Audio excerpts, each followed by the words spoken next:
Hey, this is LA from LA Show. Thank you so much for tuning back into another episode of LA Show's current events.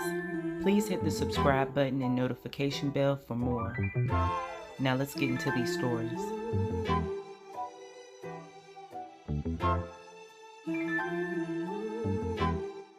Hey, this is LA from LA Show. Please join me for LA Show, the podcast, now available on Spotify, Anchor FM, Breaker FM, Radio Public, and Google Podcasts. You can find me by clicking the link in my bio now. Thank you so much for tuning in. You don't want to miss it, so check it out.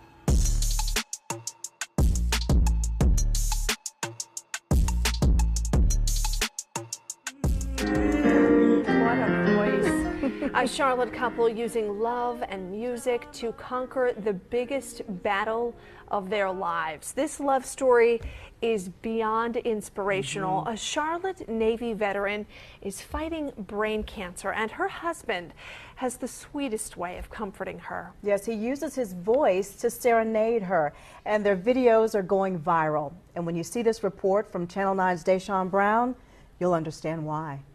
Kingdoms have fallen. You don't have to listen long to notice there's something special here. Newlyweds Ray and Rosalind Singleton are on a journey they never expected, but found a way to embrace. To me, cancer is a blessing because it's my way of telling people that no matter what it is, it's going to be okay. Rosalind is facing her second battle with brain cancer. She first noticed changes with her health while she was serving in the Navy in 2008. By 2013, before she'd ever met Ray, she received the first diagnosis. And the first round was more aggressive. The tumor was the size of an orange. By 2016, when the couple first met, Rosalind was cancer-free. By 2018, the two were married. Then came October 2019.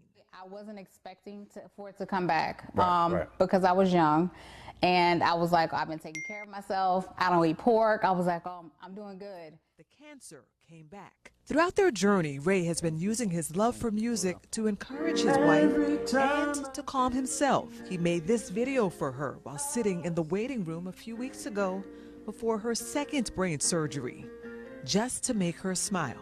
I was nervous and I was bored. I was bored. And I was like, you know what? When she comes out, I don't know if she'll be able to see this, but I want to make something for her that's going to just make her smile after literally having her head cut open. It did a lot more than that. It got to Shade Room, which they got 17 million followers on Instagram. And Shout out to went Shade Room. Thank you. absolutely Thank you. crazy. It went crazy. Crazy. The song in Ray's tribute is from Grammy-nominated artist Daniel Caesar. His management team contacted the couple and shared how their video inspired him. From there, they also extended an invitation to International Music Festival, Coachella. I told my pastor and God and in front of a lot of people that I'm with her through sickness or health. And this is just a little piece. little part of that. So it's great. It's like now he makes it okay. You have to love them. Well, the two of them stress to me they are not perfect, and this is not easy, but they are so strong in their faith, and that's truly what's getting them through this. They're inspiring so many people by sharing their story. You know, that love and support is so important as she continues her journey to better health, and we wish the best for her, and he has a beautiful voice. We can He learn really so does. much from just the way that they're handling this. Caring for each other. We've posted even more of these touching serenades on the WSOC News app. You'll find them attached to Deshaun's story. Wow, this is a beautiful, beautiful story about Black love and how powerful it is. So Ray and Rosalind Singleton have been together since 2016 and got married in 2018. Rosalind Singleton had beaten cancer once before they met, but late in 2019 the cancer came back. Ray Singleton has been steadfastly by her side, using his music as one of the many ways to love on her. Their story went viral after the Shade Room shared the video of Ray serenading her with the song Get You by Daniel Caesar.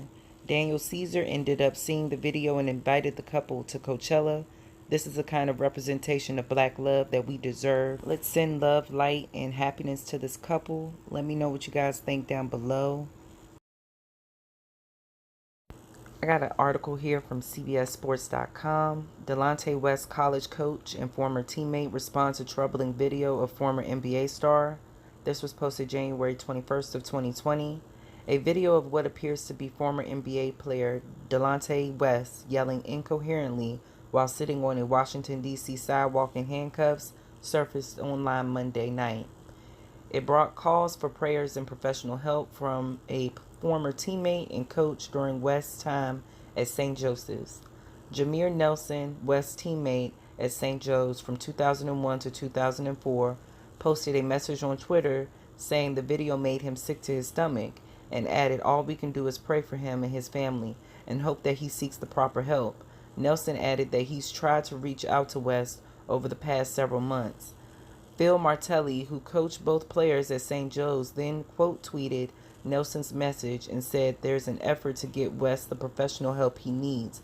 Martelli ended his tweet with a solemn, "This is so very painful." West, Nelson, and Martelli were most famously part of St. Joseph's squad that made consecutive NCAA tournaments in 2003 and 2004. That 2004 team made it all the way to the Elite Eight before falling to Oklahoma. TMZ confirmed on Tuesday that West was in fact the man that was in the multiple videos circulating on Monday. One is the former player getting beat up in the street, while the other shows West shirtless and handcuffed on a sidewalk responding with explicitives while someone off camera attempts to ask him what happened. The latter of the two was more widely shared on social media. Nelson and Martelli were not the only ones showing support and sympathy for West. Ex-Cowboys receiver Dez Bryant, Dallas wing center Imani McGee-Stafford, and former NBA player Jay Williams all had something to say about the video. West played in the NBA for 9 seasons with the Celtics, Supersonics, Cavaliers, and Mavericks. So from what I also read and understand, that this man was making, or had a net worth of $16 million. Imagine how far this man made it with whatever he was going through mentally. And now to see him at this state, it is very troubling. And another question is, what happened to his estate? What happened to all that money? I feel bad for homeboy, and I know that, people go through a lot of stuff. So let's send love and light, and let's hope that people chip in to help him, such as, the NBA or some of his old teammates, which I've heard that a lot of people are trying to get him some help. So let's all pray for him, and let me know what you think down below. So I got an article here from foxnews.com. Supreme Court pushes forward Flint Water Crisis victims case, says city officials not immune to prosecution. This was posted on January 22nd of 2020. The U.S. Supreme Court on Tuesday paved the way for a case filed by victims of Flint, Michigan water crisis to advance, rejecting an appeal from city officials who argued they were under qualified immunity from being sued after at least 12 died and many more were sickened when the city switched its water supply in 2014. Approximately 25,000 people have sued as part of a class action lawsuit aimed at holding city officials accountable for their decision in switching the drinking water supply from Lake Huron to Flint River in 2014. Residents suffered hair loss, skin rashes, and lead poisoning. An outbreak of Lou Gehrig's disease also killed 12 people and led to hospitalizations of dozens more. It's time for the people of Flint to start feeling like they are going to get their day in court, Michael Pitt, co-lead counsel on the class action lawsuit, told Michigan Radio. This just moves the entire process closer to that day. On Tuesday, the justices agreed with a lower court's ruling that decided the city of Flint's former emergency managers Darnell Early and Gerald Ambrose and the former director of Flint's Public Works Department, Howard Croft, were not immune from being prosecuted. In 2016, Shari Guertin, a Flint resident whose child drank the lead-contaminated water, filed the lawsuit that grew to include thousands of other plaintiffs who argue they were denied their right to bodily integrity, The Hill reported. A district judge in 2018 threw out their claims against state officials, including former Governor Rick Snyder, but allowed the suit to continue against city officials who had been tasked with assuring Flint's drinking water adhered to federal standards under the Safe Drinking Water Act. By April last year, that same judge, U.S. District Judge Judith Levy, reinserted Snyder in the case, writing in a new opinion that Michigan's former governor was indifferent because instead of mitigating the risk of harm caused by the contaminated water, he covered it up. In private, he worried about the need to return Flint to Detroit's water system and the political implications of the crisis, but in public, he denied all knowledge despite being aware of the developing crisis. As a result, plaintiffs were lured into a false sense of security, he wrote, according to Michigan Radio. The city of Flint changed the water source in 2014 without properly treating aging pipes for corrosion, which caused lead and bacteria to enter the drinking water supply, NPR reported.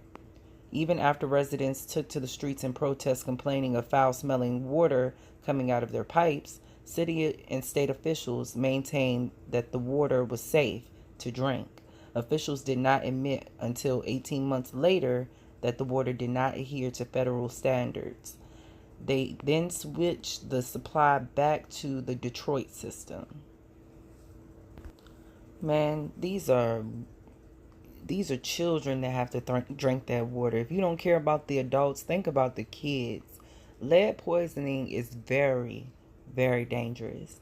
And it seems like a lot of minorities have that issue and don't even know it. You know, a lot of people grew up in the hood, and a lot of those houses were run down, poorly built, and some more stuff. And it's just, it's a continuing cycle that we only get to see now within this situation because they have publicized this. There are many other towns like Flint, Michigan, I'm sure of it, you know, and people are just not able to stand up and say anything.